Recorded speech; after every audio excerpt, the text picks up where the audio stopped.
So I mentioned the website Weatherspark, weatherspark.com. It's a great site.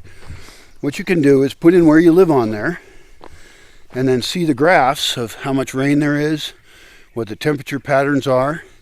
That might affect how you capture rain. That might affect your architecture. I happen to live in a pretty mild climate. The best feature on it is a compare feature. So you can click compare and then put in a different location. And you can compare the graphs. Now, I like graphs a lot. Even when I worked in the corporate world, I would use graphs to predict the future. It was one of my more interesting functions on the team. Is, marketing and other people can just make up what they think is true, but I can tell them what's actually true. I can predict the future based on the graphs. I was invaluable service. Anyway, Weatherspark does what I had to do with spreadsheets before I decided to move to this place, because it has such an awesome climate right here. Nearby, there are very different climates. And so one of my tasks really should be, as I think about attracting people to this area, and also establishing routes from here to other places where I want to actually purchase land or be friends with people who have land, or someone else can buy land, in locations on routes. So that then if someone's traveling, and they can car camp then on that land in a secure location, and they don't have to spend money in a hotel. And they get to hang out with other travelers on those routes traveling to and from here. So there's these other climates nearby that also would grow different kinds of plants. They're really very different.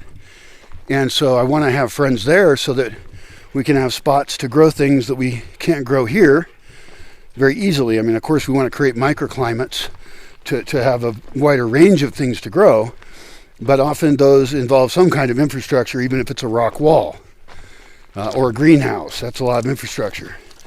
And so rather than do that, I would like an area nearby that's a lot hotter.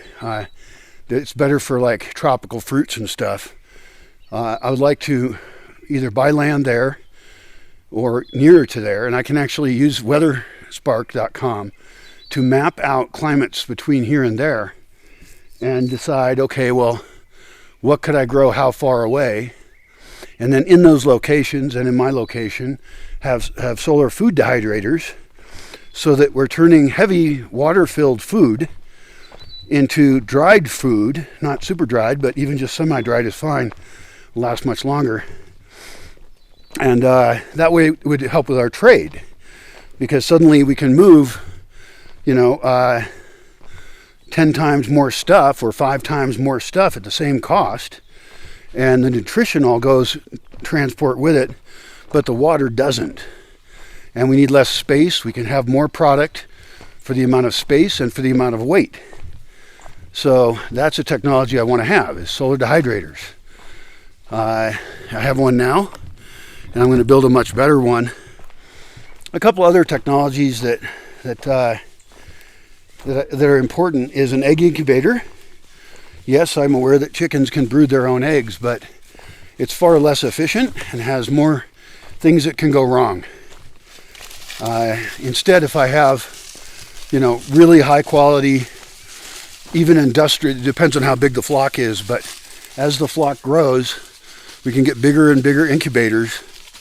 And I already have designed a solar brooder, because turning baby chicks into chickens, pullets, young chickens ready to lay, is an expensive process. The other thing is we raise a lot of male chickens we don't need. What they do with those in the industrial chicken industry is they toss them into a grinder. There's people who are experts at telling the difference between a male and a female chicken. We can, instead of that, do cross-linked breeds, and that'd be like Rhode Island Reds and Barred Plymouth Rock. I think those are crossbred. But anyway, if you crossbreed the right chicken breeds, then you immediately know who the males and the females are, and then you have the unfortunate decision potentially to kill off a lot of the males. I would prefer not to do that, both because I want to raise the males evaluate them and decide who gets to reproduce. In other words, part of our genetic selection is to choose roosters that are better than others. And better might be meaner, so they can protect the hens. It might be more docile, so that they're friendlier to work with. Although I like the idea of mean ones. You know, could we breed them to fly? Could we have chickens that we have a whole flock, a small flock, and we just continually are deciding who can fly the most? And then we put those in a special place to breed. We just keep breeding who can fly the most. And the idea would be there to breed a wild chicken, a chicken that can live here more comfortably. It can handle the chill better, because different breeds can handle different amounts of cold. And so essentially, and regardless of the amount of egg production would not be a factor in that. It's, can they survive on their own? That'd be a tough task, and I'm not sure it's worth it. Certainly it wouldn't make any money, but, you know, because chickens are originally from Indonesia. Red jungle fowl, green jungle fowl. And so we've bred them out a lot. There's so many breeds of chickens, and I don't know. So incubators, brooders. The technology we can't make here, but I have a bunch of videos on it. You can look up evacuated or something, because it's solar evacuated, or evacuated tube solar hot water heaters, also just known as hot water heaters. But the fact they're solar is really important, and the fact that they have a vacuum around the black tubes inside makes them super efficient way to produce as much heat as you want. And that is a technology that I can't make those. I can make things similar to them, but I don't even know how to make a vacuum. Not a vacuum for vacuuming, but like make a vacuum with no air, a space with no air. I don't know how to do that, but I guess I could learn about that too, or find out about how other gases like transmit heat or don't. I mean, I don't know if like carbon dioxide, for example, transmits less heat than air, or if there's any gas that I could use to fill a tube up with that would then not allow heat to pass by.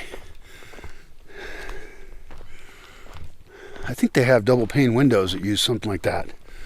So anyway, there's a bunch of optional technologies that could exist, and certainly if you get a lot of people together, some of those make more sense. But for now, the goal is to get rid of every technology we can. Everything. They all break. I mean, fuck it. I want to learn how to make inks out of berries in the woods, and have feather ink pens and ink quills and stuff, and ink wells, so we don't even have to have pens. That's not high on the list of priorities, because pens are very cheap and they work really well. However, we can buy the refills for them. I think I have a box of those somewhere. So you can just refill with the tiny tube thing instead of throwing away the whole pen and buying a whole new pen.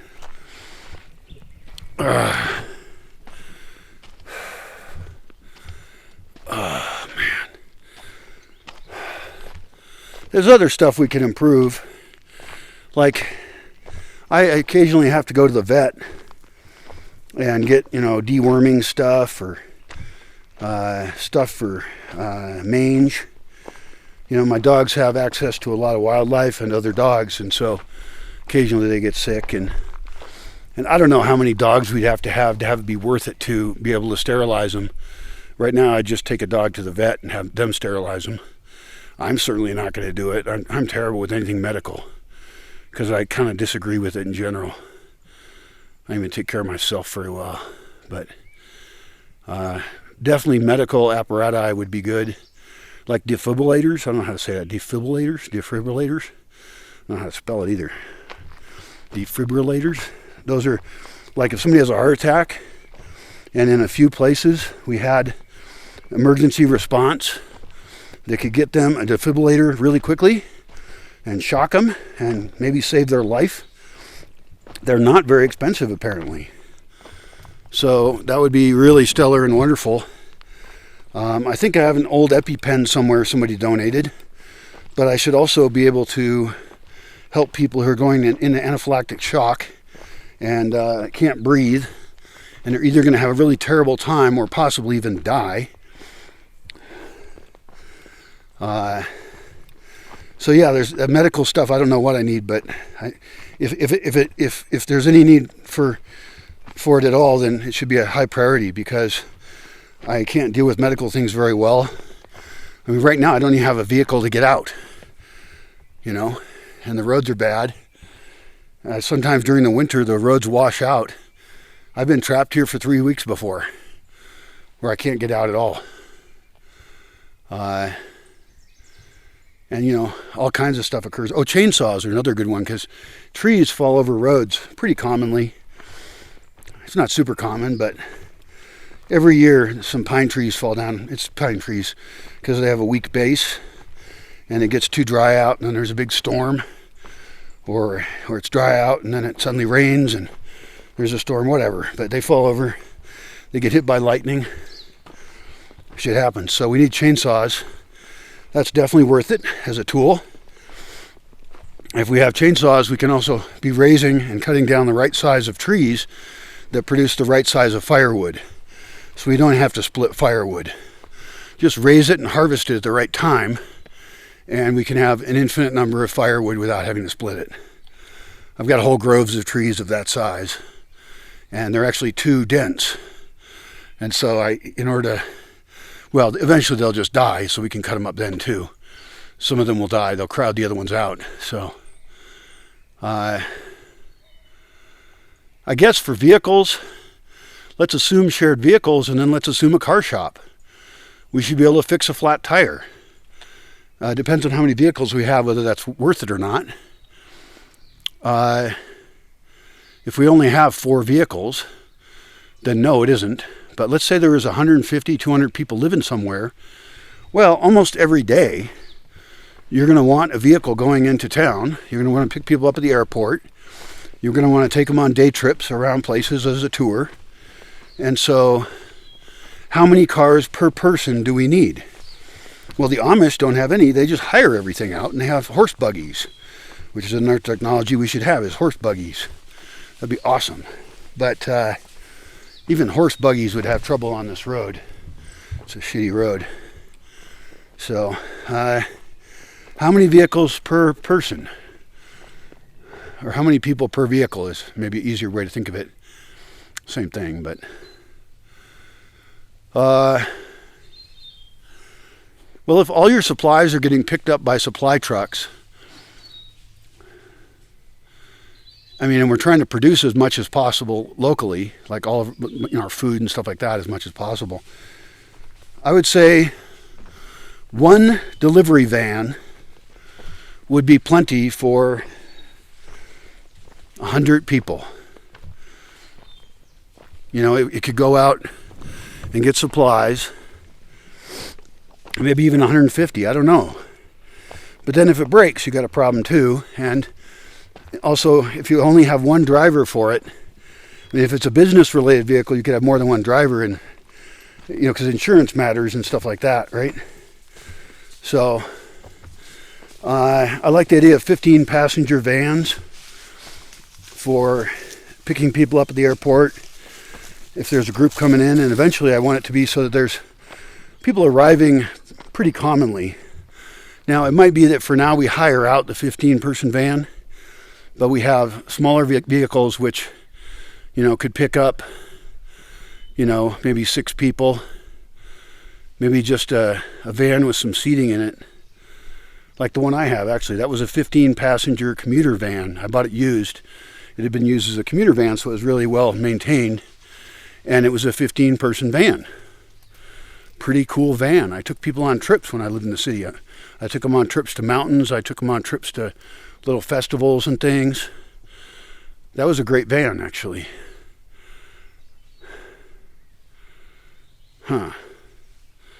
Yeah. So as a community, owning a van that size would actually be probably ideal and more flexible than a 15-person one, because it's hard for me to imagine that we're going to get to a point where we have 15 people coming in and out in groups.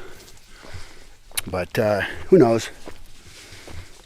And then I want electric vehicles. I was looking at electric ATVs, And there was this mobile battery power pack from Honda that can be used in a variety of vehicles, but I don't know if most of those vehicles actually exist yet. I think they have a scooter, which would have a hard time on these roads. But what I was looking for was like a UTV, utility vehicle or something. Utility transport vehicle. I don't know what the fuck that is.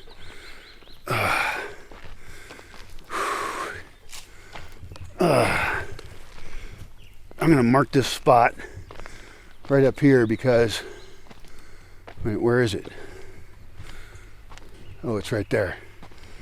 Oh, God damn it. My GPS is not on. Why is that? It's exceedingly annoying. This road right here, this one-lane road, actually heads straight towards my property. And so if I was able to get access to use that road, perhaps buy a piece of land that is at the end of it. I've walked it before. Okay. Looks like it just went out. What is going on? It just turned off again. Maybe my battery's low. I do have more AA batteries, which is another technology, by the way, that I need to have, is batteries. But ideally, those would all be rechargeable. All right, let's check the battery level. It just died again. Okay, whatever's going on, I'm dead. And I didn't carry batteries with me. So, oh well. I got to remember this road, though, because that would allow people to go on this shitty road. I could improve this road. It goes straight down to my land. And if I can mark it, I have no way to remember where this is at. Maybe I can find it on Google My Maps or Google Earth or something. But buy the land that's above mine and then get this road in use, and I would have less distance people would need to travel, and I'd be more willing to improve it. Also, I could walk on that road then, easier. And it's orchards on either side of it. So it'd be tempting to even buy land up here that connects to down there, just for better access. I'm sure I'm forgetting other technologies. Light bulbs, LED lights. I don't want to have light pollution, so I want to control where lights are at, but they now sell 1 watt LED light bulbs, which is absolutely revolutionary, because that means I can have very specific spots be lit using energy very efficiently. Because even if I get a big solar power system, the temptation will immediately come in to waste that energy. No, I want to conserve it completely. And the experience I've gone through of living without a lot of energy has been critical in understanding how valuable energy is. So this way, I read about people putting on like $30,000 solar panel systems for just their house. And I'm like, God, they're wasting so much money. And they could easily, instead, learn how to conserve. And so I want to retain a conservation mentality and teach it to people who come live here or are visiting.